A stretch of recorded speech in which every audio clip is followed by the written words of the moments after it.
Previously on Bollocks. Matthew Pattison. Matthew, I've seen that you've been out the Bidvest side for a while, and now the news that injury has hamstrung the rest of your season. Is that right?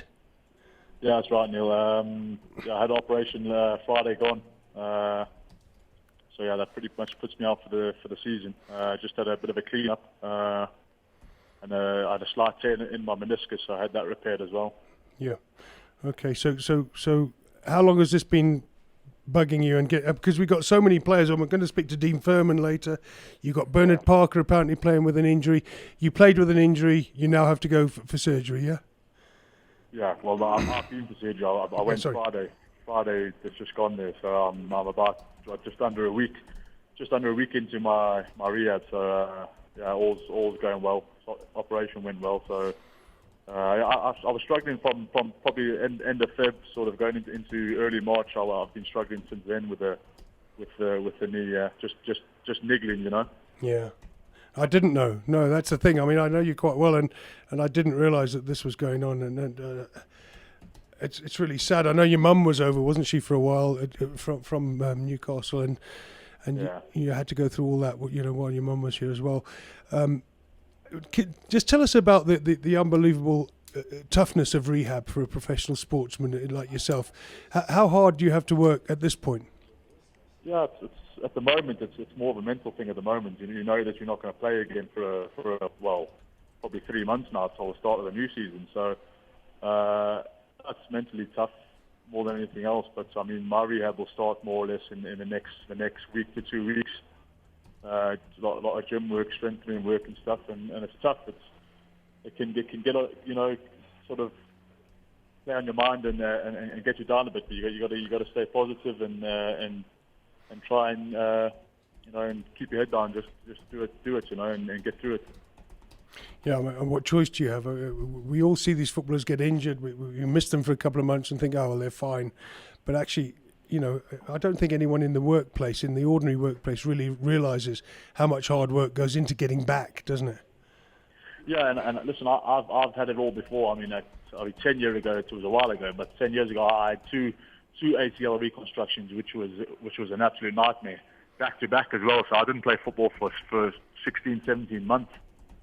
So you know that was you know, it was really tough for me to get back from that. But you know, these days with the surgery and you know how good things are and how quick your recovery is compared to back in the day, it's you know, it helps a lot. And your doctors and your physios are, you know, they're brilliant these days, and they really get you back in good nick, you know. So this time round, it's not so bad, you know. It's only a 4-week rehab period for myself, but you know, it's still a case of not playing, which isn't great. And you know, the form we're in at the moment, and we've got lots to play for in the league. Yeah.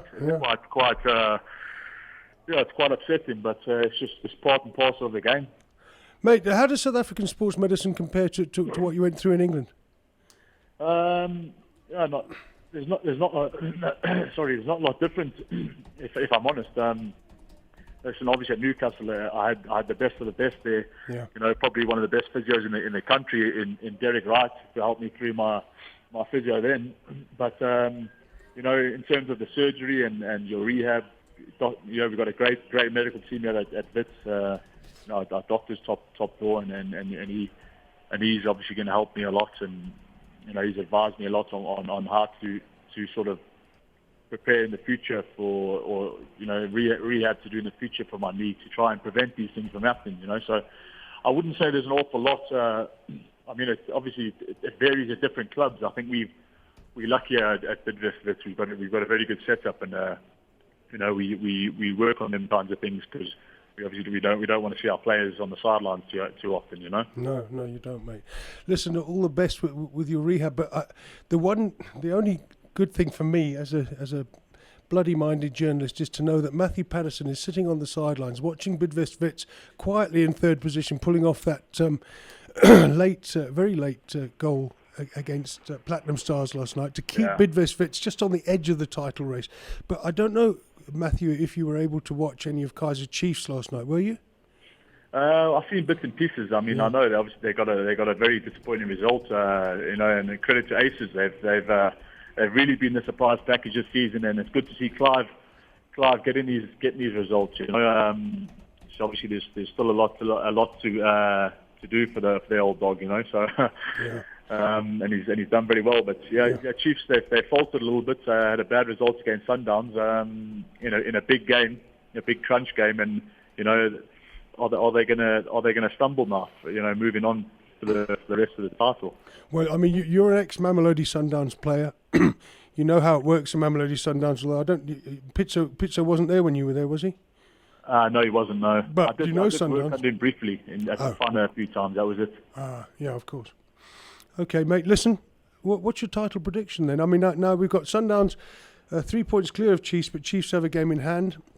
Nedbank Cup over the weekend, and then we go back into a league situation where Budvest Wits, you've got a reasonably easy game, but Sundowns have got Mpumalanga Black Aces, Clive Barker's lot, and you know Clive well, and then Chiefs have got Polokwane City away. Who's going to win this title? Listen, it's a tough one, Neil. At the moment, I would have to say it's between the two at the top, Chiefs and Sundowns. But listen, I wouldn't write us off. We go in there, we sort of sitting in the background quietly and getting our job done. We're getting results. We had a slip up against Free State, which which can happen. But we bounced back from it. We got two decent results, well, very good results in terms of wins. So listen, we'll quietly go about our business, I'm sure, and keep picking up results, and come the end of the season, we'll see where we are. Yeah. Mate, I need you to make a call for me on Chiefs or Sundowns, or can you not do that? Is it too close to call? No, listen, I think because Sundowns have the momentum at the moment, and you could see what the win meant for them after the Chiefs game, and they went and followed it up with a good result last night. So listen, I think the momentum's with them, and Chiefs have faltered a bit. And I think in this country when Chiefs have a bit of a buckle, there's a lot of pressure on them. The fans get on their case. Yeah. I mean, I've seen something ridiculous on Twitter last night. Baxter out for this and that. It's absolute craziness. Yeah. But I think Sundowns are my choice, I think. Exactly, mate. Matthew, I can't believe, even when Kaizer Chiefs were top, and I think 6 points clear, we had Stuart Baxter having to go to the crowd and say to them, look, leave Kingston and Carter alone. Why are you being my players when we're top of the league? That pressure is clearly told on Carter. And they're now left with Knowledge Masona injured. They're left with a bunch of players up front who lack confidence, who've been crapped upon. What's it like as a player? Have you ever been booed at a club, Matthew? Yeah, I mean, when I first came to Sundowns, I got heavily booed. My first few games in the country, I was struggling with my fitness and the altitude and everything like that, and the Sundowns fans must have thought who we bought here, and they hammered me for about 3 games on the trot, but luckily enough the coach persevered with me, and once I got my fitness, I came good. But yeah, like you say, it's South African fans, Neil. They like none other. They're fickle fans in many ways. When your team's doing well, they're all for you. But sometimes even not when you're winning games. If you're not playing to a certain style, the toys are out the pram. So they don't realise that it's harming their team more than anything else when they're booing, and it's craziness. And to call for a manager's head when he's just won the double and he's still going for another one is absolute craziness. I mean, sometimes you just can't get away with it, and there's no excuse for it. Matthew, would you say there's a qualitative difference in the fans? I mean, you've played at Newcastle, where the fans can get quite lumpy at times. They haven't won much lately. You played at Norwich, where they don't win much generally. Are the fans qualitatively different when it comes to booing? Massively different, because in England, what the fans do is they appreciate when you put a shift in. So if you're not having a great day on the ball, I think the fans in the UK can understand the game a lot more, and they know that things like this happen. But if you're willing to put a shift in and really work for the team, they see that and they appreciate it. So regardless of how you're doing on the ball, they'll still show their support. Where in this country, as soon as you make a mistake, or if they're on your case, and they want to see pretty football in this country where even at the highest level, at Bafana, they'd rather see the team, doing flicks and tricks and getting beat on a regular basis. But they've seen pretty football where it's not effective. Blimey, Matthew. I mean, I look at it from a distance. I mean, the crowds aren't good anyway, so it's a bit different. But you having played in front of huge crowds at St James's Park, and then done your stuff at Norwich as well, and then you come here. And you've done well. You've had a good career in South Africa, and yet that is your summary of South African fans, is that they're fickle and they're demanding flicks and tricks when perhaps they should be looking more at results. Well, that's it, and this is what you get to. You find in this a lot, especially in South Africa now.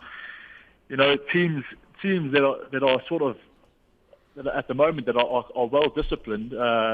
Like I would say, like ourselves at Bidvest Wits and Chiefs, they drilled. We've got managers that believe in the tactical side of the game.